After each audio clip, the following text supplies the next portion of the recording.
Hello students, मैं Rakesh sir आप लोगों को 9th क्लास लेसन 1 एक्सप्लेन करने जा रहा हूँ।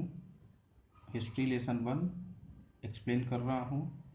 इसमें जैसा कि फ्रेंच रेवोल्यूशन के बारे में पढ़ना है और French revolution why this was happened. French Revolution was happened as people were totally unsatisfied with the activity of Louis XVI, as it was happened on 14th July 1789. The city Paris was in a state of alarm. As we know that जैसा कि हम जानते हैं कि Louis 16 से लोग असंतुष्ट थे और जैसा कि वो अपनी प्रजा का ध्यान सही से नहीं रख पाते थे, जिसके कारण लोगों में उनके खिलाफ असंतुष्टि भरी हुई थी। तो 14 जुलाई 1789 को लगभग 7,000 लोग, जिनमें पुरुष और औरतें दोनों शामिल थे, वो शहर की तरफ शहर में किले को उन्होंने अपना निशाना बनाया। सबसे पहले टाउन हॉल में मीटिंग हुई। उस मीटिंग के बाद ये डिसाइड किया गया, जैसा कि लुई 16 ने सेना को फोर्ट ऑफ बैसल में आने का ऑर्डर दिया था। तो प्री डिसीजन लोगों ने ये प्री डिसीजन लिया कि संभवतः पब्लिक पर गोली चार्ज करने के लिए लुई 16 ने सेना को बुलाया है और सामूहिक उनको ऑर्डर दिया जाएगा। इसके बाद उनके द्वारा जो है अपनी प्लानिंग की गई। अपनी सेल्फ डिफेंस के लिए उन्होंने ग्रुप बनाया और ग्रुप बनाने के बाद वो शहर के पूर्वी पार्ट की ओर अब उन्होंने अपना रुख किया। As they entered in the fort of Bastille, they released the prisoners of the state and after that distributed arms among them. उन्होंने जो कैदी रिलीज किए, उन कैदियों के बीच में हथियार बांटे और उन हथियारों के साथ, अब जैसा कि उनकी संख्या काफ़ी बढ़ चुकी थी, तो they forward towards the fort of Bastille and after that they attacked over them. Then they captured the fort and at last the fort demolished. They fought with the commander in chief. वहाँ के जो सेनानायक थे, सेनानायक से उनकी लड़ाई हुई और उस लड़ाई के बाद सेनानायक अंततः मारा गया और तब उन्होंने किले को चारों तरफ से घेर लिया। घेरने के बाद उन्होंने भयंकर लूटपाट की और वहाँ के जो भी उस किले के जो पत्थर थे उसको उन पत्थरों को लोगों ने यादगार के रूप में रखा और वो चीज़ें जो हैं आज़ादी के प्रतीक के रूप में लोगों के घरों में सुरक्षित हो गई। तो जैसा कि लोगों में लुई 16 के प्रति काफ़ी अधिक नफरत, घृणा के भाव थे, जैसा कि आपका नोट्स की में भी क्लियर किया जा रहा है कि उनके द्वारा जो कुछ भी किया गया, इसके पीछे कोई एक दिन की घटना नहीं थी। This was totally for gathered for a long time and at last people decided to revolt against Louis 16।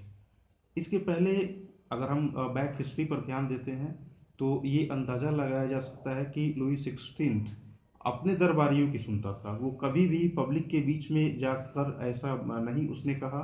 Never he entered in to the group of public and not any time desire to know the intention of public and what were the problems of the public, and this was the main fact from which they Louis 16 faced this type of turmoil। तो what was the root cause, असली वजह क्या है, इतनी बड़ी क्रांति क्यों हुई? इसके पीछे की वजह है कि जो आपके डिसेंट क्लास थे, जो एलिट क्लास थे, वो लगभग 10% थे, जबकि आपके farmers and artisans and labour class their total percentage are 90%। तो 90% का जो रेशियो था वो 10% के द्वारा शासित होता था। ये अधिक लंबे समय तक चलने वाली नहीं थी और उसमें भी लुई 16 की जो रानी थी, her name was Marie Antoinette. तो Marie Antoinette was a very crucial lady and she never desired to leave the throne. As sometimes कभी कभी ये देखा गया कि लुई 16 का डिसीजन वो प्रजातंत्र के सपोर्ट में था, और वो ट्राई कलर के कपड़े के साथ पेरिस की गलियों में भी निकला हुआ था।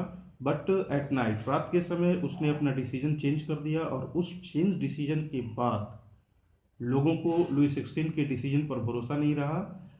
उन्हें यही लगा कि डिसीजन हमारे बीच में कुछ और होता है, और रानी के यहाँ रानी के पास जाने के बाद इनका डिसीजन चेंज हो जाता है। After that people decided to revolt against Louis 16। तो ये सभी कारण जो हैं, कुछ हद तक अगर देखा जाए तो लुई 16 के न्यूट्रल रणनीति के कारण हुआ, और बहुत हद तक सोशल स्ट्रक्चर ऑफ फ्रांस, जैसा कि आपका नेक्स्ट जो टॉपिक है, that topic deal about the French society during the late 18th century.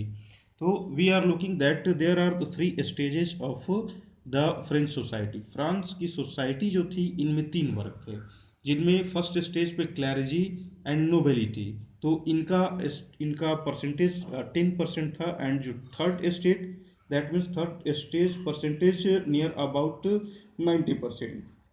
And they are workers, they do hard work, ये काफ़ी अधिक मेहनत करते थे। And after that they get not enough money, and all resources goes to 10%, that means noble and royal classes.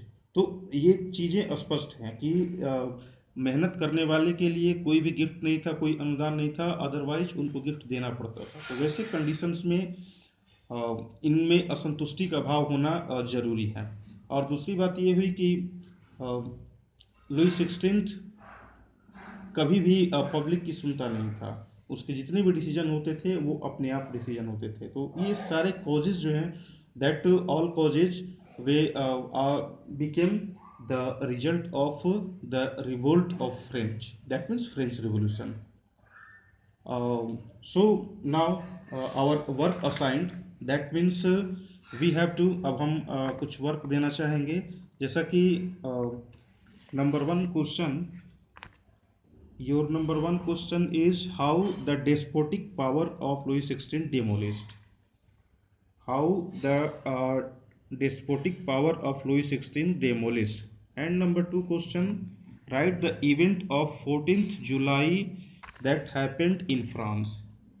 Well, student, you have to imagine that what were the situation when the king was not understand the real situation of public, then this type of revolt happen. That's all. Now next topic will be explained in next video. Thank you.